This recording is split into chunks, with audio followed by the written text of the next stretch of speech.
Bon, je vous ai dit que quand nous sommes arrivés, il fallait se donner des tâches. C'est devant la presse nationale et internationale que le Premier ministre, chef de gouvernement, s'est livré à cet exercice de questions et réponses.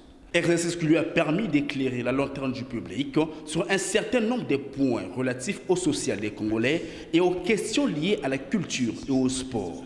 En effet, le chef du gouvernement a déploré le fait qu'une partie de la population peine encore à avoir de l'eau au robinet et une électricité de qualité. Pour ceux qui la consomment, qui sont peut-être prêts à payer d'ailleurs. Donc ça montre quoi? Qu'il y a un problème de gouvernance de ce secteur, de formaliser bien les choses.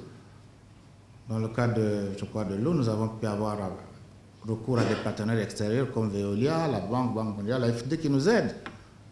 Mais au-delà de ça, on constate, les efforts ont été faits. Mais malgré tout, l'eau qui est produite, il y a beaucoup de pertes en ligne, comme on dit, beaucoup de gaspillage. Vous avez dû noter dans certains quartiers, la SNE est une entreprise, le SN2 par exemple, elle produit de l'eau. Mais on voit une tuyauterie qui se casse, quelquefois pendant une semaine, personne ne passe. Alors que cette société a dû faire un maillage où ses responsables dans les grands quartiers, ils existent.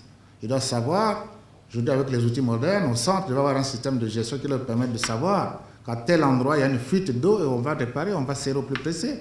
Nous le notons tous. C'est l'appel que je fais à ce genre de société. Sur la question de l'abandon du projet d'organisation de l'Afro-Basket, Clément Mwamba a justifié cet acte en privilégiant le bien-être des Congolais.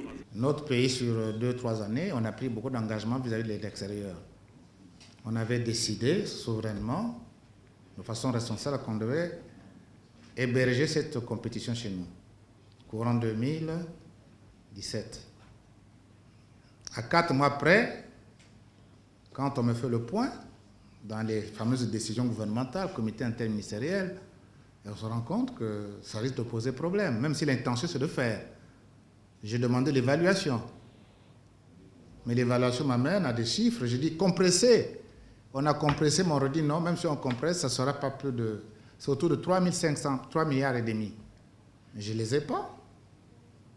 Entre l'Afro-Basket et payer les vaccins qui manquent, donner les médicaments pour certaines maladies sensibles, le choix est vite fait. Sur l'instruction du chef de l'État à qui j'ai posé le problème, nous avons décidé d'informer nos partenaires qu'on ne peut pas. Surtout que les 200 millions, je crois, qu'on devrait donner avant pour s'inscrire, qu'on a pris option, on m'avait dit que c'était payé. Quand j'ai fait vérifier, ce n'était même pas payé. Déjà, on était presque sous sanction. On a pris le courage d'annuler. C'est une mesure courageuse, mais on a informé nos partenaires. C'est vrai, ils peuvent être contents, mais ils ont été informés dans les délais. Ce n'est pas plaisant, mais c'est une question de priorité. Donc on sait prendre des mesures, mais qu'elles posent problème. Et ce n'est pas seulement le seul cas. Dans le domaine de la culture, le Premier ministre a annoncé revoir à la baisse le budget d'organisation du Festival panafricain de musique, FESPAM en sigle.